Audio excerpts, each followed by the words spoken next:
Operation सिंदूर हुआ, देश का माहौल अच्छा बना, लोगों ने एकजुटता दिखाई, पूरी राजनीतिक दल एक साथ रहे। लेकिन अचानक से खबर आती है शाम को, यहाँ पे आप प्रधानमंत्री का कोई ट्वीट नहीं, लेकिन एक तीसरा देश अमेरिका ट्वीट करता है, डोनाल्ड ट्रंप ट्वीट करते हैं कि हमने समझौता करा दिया। ये सुनने के बाद आपको कैसा लगा, कि झटका लगा या क्या फील हुआ होगा उस समय? भाई, आपने अपने चैनल पे जगह दिया, इसके लिए आपका धन्यवाद। और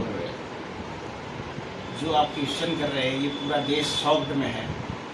हमारे प्रधानमंत्री फेकूचंद, जिसको फेकूचंद कहा जाता है, जुमलाबाज कहा जाता है, 56 इंच का सीना रखते हैं। हमें तो लगता है 6 इंच का सीना भी उनका नहीं है, क्योंकि वो खुद से डिसीजन होल्डर नहीं है, विदेश से डिसीजन आता है। बाबू ट्रंप उनको कंट्रोल करके कहते हैं आप युद्ध बंद कर दो, संघर्ष विराम कर दो। वो संघर्ष विराम पे राजी हो जाते हैं, जबकि उनके पास बहुत अच्छा मौका था कि इस बार पाकिस्तान को अच्छा मजा सिखाते और पीओके तक ये जाते। पीओके जो इनका छूटा हुआ था और जिसके बल पे ये चुनाव जीत के आए हैं, पीओके के बल पे। अभी पिछले ही चुनाव में इन्होंने अनाउंस किया था कि हम पीओके ले लेंगे 6 महीने में, सरकार दोबारा बनाते हैं। इसमें हमारे बाबा योगी ने ये भाषण कई जगह दिया था कि सरकार बनने के 6 महीने बाद ही हम इसको जो है पीओके को ले लेंगे। तो इनके पास मौका था, इन्होंने मौका गंवाया। आज साबित भी हो गया कि इनका सीना 56 इंची नहीं है, 6 इंच का है। और इससे बड़ा डरपोक हमने प्रधानमंत्री आज तक देखा नहीं। अभी माहौल बनाया जा था कि मोदी जी विदेश जाते हैं तो उनके पैर छुए जाते हैं, हाथ मिलाते हैं, गले मिलते हैं, और सब भारत का नेतृत्व को ये नेतृत्व करते हैं, पूरे विश्व को नेतृत्व कर रहे हैं। लेकिन वहीं भारत की संप्रभुता पर भी असर पड़ रहा है। इसमें देखा नहीं जा रहा कि भारत, हमारे पीएम जो है डोनाल्ड ट्रंप या अमेरिका को जो कहा जाता है कि इसे भारत ज़्यादा शक्तिशाली हो गया है। भाई, ये पैसे के बल पे विदेश दौरा करते हैं, वहाँ पैसे खर्चते हैं, इवेंट में ये माहिर हैं। ठीक है, इवेंट बहुत बड़ा करते हैं, क्योंकि ये कहीं ना कहीं से पैसा बटोरे हैं। जैसा कि सुप्रीम कोर्ट ने हवाला दिया था कि इलेक्ट्रल बॉन्ड्स एक बहुत बड़ा स्कैम है। इलेक्ट्रल बॉन्ड के जरिए इन्होंने जितना पैसा बटोरा हो, आखिर पैसा तो इनको खर्च करना है, कहीं ना कहीं अपने आप को साबित करना है, दिखाना है। देश की जनता मरे, भूखे मरे, नौकरी के बगैर रहे, लेकिन इनको तो विदेश दौरा अच्छा लगता है। फ़ोन पे दूसरे के युद्ध रुकवा सकते हैं, तो दूसरे के फ़ोन पे अपना युद्ध नहीं रोक देंगे। आप इस बात पे आप लोग पूछिए कि जो आदमी विश्व गुरु बनता है और एक फ़ोन पे दूसरे देश का युद्ध रोक देता है, और एक फ़ोन पे ये अपना युद्ध नहीं रोकेंगे। क्यों नहीं रोकेंगे भाई?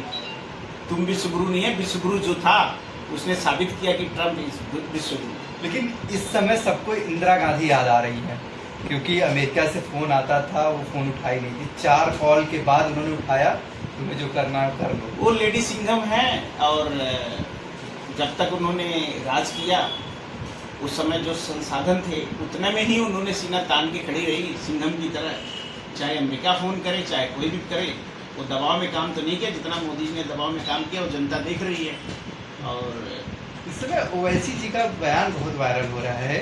वो कह रहे हैं कि भारत जिंदाबाद, भारत जिंदाबाद। हर तरफ जहाँ पे उनको विरोधाभास दिखता था बीजेपी से बहुत ज़्यादा, इस समय एक साथ दिख रहा है, सारे विपक्षी नहीं, देखिए, साथ है। जहाँ देश की बात आती है, जहाँ अपने भारत की इज्जत और मान की बात आती है, वहाँ सभी लोग, चाहे हिंदू हो या मुस्लिम हो, सिख ईसाई, सभी लोग एक साथ खड़े होते हैं। सब विपक्ष की पार्टियों ने पूरा सपोर्ट दिया मोदी जी को, तन मन धन हर चीज़ से 0 शर्त पे सपोर्ट किया। उसके बावजूद भी चाहे ओवैसी हों, चाहे आम आदमी पार्टी के हों, चाहे कांग्रेस के हों, चाहे भाजपा, कोई भी हो, सभी देश के लिए है ना। तो इसमें ओवैसी का कोई बड़ा वो तो नहीं है कि भाई वायरल हो रहा है या कुछ इस तरह का भाषण। उन्होंने अपने देश के लिए किया जो किया। नहीं, एक सोकाल्ड नेता है, वो कहते हैं कि मुसलमानों ये तो देश के ये तो देखो फैलाया गया है, ये तो फैलाया गया। और वैसे भी आप मुझे बता दो, हमारे योगी बाबा ठाकुरों के लिए बोल देते हैं खुलेआम, तब आप नहीं बोलते हो। ठीक है, हमारे मुख्यमंत्री हैं, अपनी बिरादरी को लेके बोल देते हैं, सुहेल देव है वो बोल देता, तो आप लोग उनकी बातें क्यों नहीं उठाते? और भारत में भी आप चले जाइए, एमपी कहीं भी चले जाओ, वो अपने बिरादरी के लिए नेता बोलता है, तब भी आपको बोलना चाहिए ना कि भाई आप अपने बिरादरी के लिए बात कर रहे हो, तो वो वैसी है तो अपने बिरादरी के लिए वो भी बात करता है, इसमें बुराई क्या है? बिरादरी की बात आ गई तो अभी हाल में एक बीजेपी के नेता हैं विजय शाह, उन्होंने बहुत तीखा बयान दिया है, बहुत दर्दनाक, बहुत शर्मसार करने वाला बयान दिया है कि हमने उन्हीं की बेटी भेज के उनको मरवाया। भाई देखिए, मैं इस पे ऐसा जवाब दूंगा कि विजय शाह को तो थोड़े से ही पानी के अंदर डूब के मर जाना चाहिए। मुझे नहीं लगता कि उनके पास बेटी या बहन है या बिना माँ की औलाद होगी। वो जब नारी की एक इज्जत नहीं करेंगे तो उनसे इससे ज़्यादा उम्मीद नहीं की जा सकती है, क्योंकि इससे पहले भी वो कुछ इस तरह का वक्तव्य किए थे। और सेना के ऊपर उंगली उठा देना, ये तो बहुत ही शर्मनाक बात है। वो हमारी बहन है शोभिया, ठीक है, बट उन्होंने जो बोला वो तो कहीं से माफ़ी के लायक नहीं है। उस पर सुप्रीम कोर्ट है, भाजपा को उनसे इस्तीफा लेना चाहिए। भाजपा तो उनको अपना पिट्ठू बना के रखी है, एक तुरुप का इक्का बना के, क्योंकि भाजपा को वहाँ से गली तोड़ बटोरना है। तो बहुत से कारण हैं, भाजपा ऐसी जब चुप हो जाती है। तो जहाँ सुप्रीम कोर्ट के आदेश पे FIR दर्ज हुई है, ठीक है, थोड़ी हुई तो सही कार्रवाई। एक सवाल और है, उसके बाद ख़त्म करते हैं क्योंकि आपके पास भी समय का अभाव है, मुझे दिख रहा है।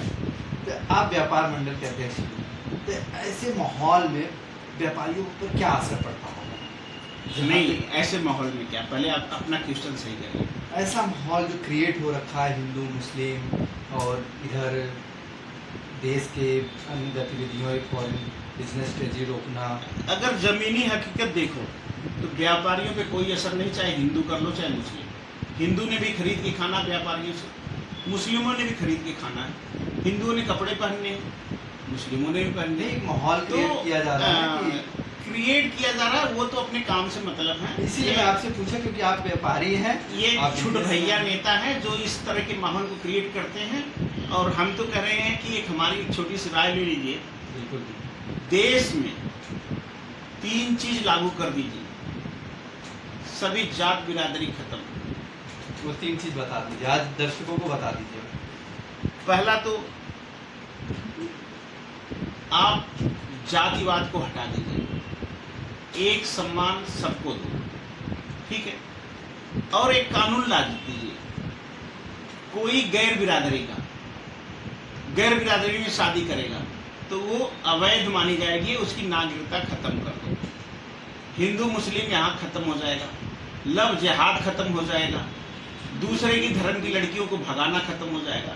जब तुम इतने कानून लगा सकते हो नए, तो एक ये लगा दो कि जो है अपने धर्म में शादी करेगा तभी उसको भारत की मान्यता मिलेगी, तभी वो बच्चा पढ़ेगा, तभी वो भारत का नागरिक रहेगा।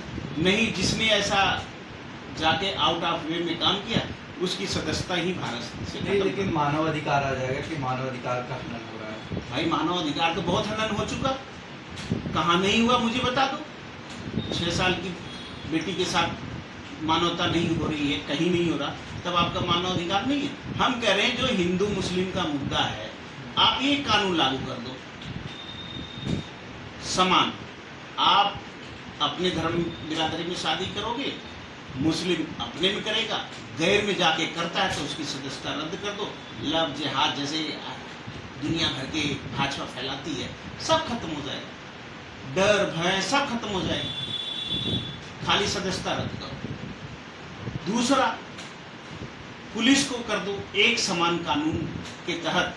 कोई पैसे वाला आ गया, कोई अप्रोच वाला आ गया, तो आप उसकी बात सुन के FIR आपको दर्ज करना ही है, पूरी ईमानदारी से कार्रवाई करनी, चाहे हिंदू का हो, चाहे वो मुस्लिम हो, चाहे कोई। एक कानून टाइप ये लागू कर दो, मैं कह रहा हूँ क्राइम खत्म हो जाएगा।